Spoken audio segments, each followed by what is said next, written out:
திமுக ஆட்சியை அகற்ற வேண்டும் என்ற ஒரு மனநிலையில் ஆழமாக உணர்வு இருக்கிறது. அது பெண்கள் மத்தியில், பெற்றோர்கள் மத்தியில் இருக்கிறது. தமிழ்நாட்டில் இப்படி ஒரு சட்டம் ஒழுங்கு மோசமான நிலை நாங்கள் யாரும் பார்க்கல. தமிழ்நாடு பார்த்தது கிடையாது.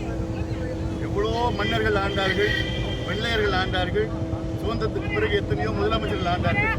ஆனால் அத்துணை ஆட்சியிலும் பெண்களுக்கு எந்த பிரச்சனையும் வரல.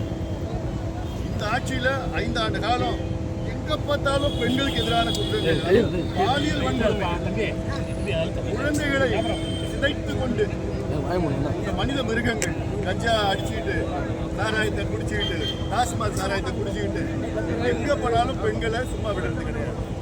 இது உறுதியாக மக்கள் பெண்கள் பார்த்துட்டு தான் இருக்கிறாங்க. அதனால் மீண்டும் திமுக வந்துருச்சுன்னா, வரப்போறது வந்துருச்சுன்னா பெண்களுடைய வாழ்க்கை, இளைஞருடைய வாழ்க்கை நாசமாகிடும்னு எல்லாருக்கும் தெரிஞ்சு புரிஞ்சு பெண்களுக்கு எதிரான குற்றங்கள்லாம் மறந்துடுவாங்களா? அதான் மறைச்சிடுவாங்க.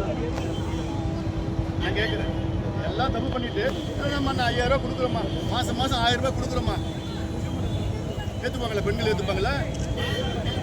நேற்று முந்தினம் பார்த்தீங்கன்னா, ஒரு 4 நாளுக்கு முன்னாடி பார்த்தீங்கன்னா திருநெல்வேலியில் ஒரு 17 வயசு ஒரு குழந்தை பள்ளிக்கூடம் போயிட்டு பாலியல் வன்கொடுமை செஞ்சு, கும்படி பூண்டியில் பார்த்தா ஒரு 14 வயசு, மதுராந்தகத்தில் 15 வயசு குழந்தை, கடலூர் மாவட்டத்தில் 3 வயசு குழந்தை, கிருஷ்ணகிரி மாவட்டத்தில் 2.5 வயசு குழந்தை. அப்போ எல்லாம் மிருகங்களாக மாற்றிட்டு இருக்கிறார் ஸ்டாலின் அவர்கள். மனித மிருகங்களாக. ஏன்னா எங்கே பார்த்தாலும் கஞ்சா, காக்கைன், ஹெராயின், மது, சாராயம், கள்ள சாராயம் எல்லாம் போனால் என்ன ஆகுது? இந்த தலைமுறை ஒன்று தலைமுறைகளை நாசப்படுத்திட்டார், 2 பெண்களை நாசப்படுத்திட்டார். அதனால் உறுதியாக இது மன்னிக்க முடியாது. ஏன்னா இது திறமை இல்லாத ஆட்சியில் இருக்கிறார். அவருக்கு என்ன நடக்குதுன்னு தெரியும். மேலும் ஒரு சில கட்சிகள் வரணும்னு சொல்லிட்டு பேச்சுவார்த்தை நடக்கிறதா தகவல் வெளியாகுது. நீங்கள் அதை எடுத்து எப்படி இருக்கும்? எங்கள் கூட்டணிக்கு யார் வேணா வரலாம், ஒருமித்த கருத்துள்ள எந்த கட்சியும் வேணா வரலாம். நோக்கமே திமுகவை அகற்ற வேண்டும், திமுக ஆட்சியை அகற்ற வேண்டும். அந்த நோக்கத்தில் நாங்கள் எல்லாம் ஒன்றா சேர்ந்துருக்கோம்.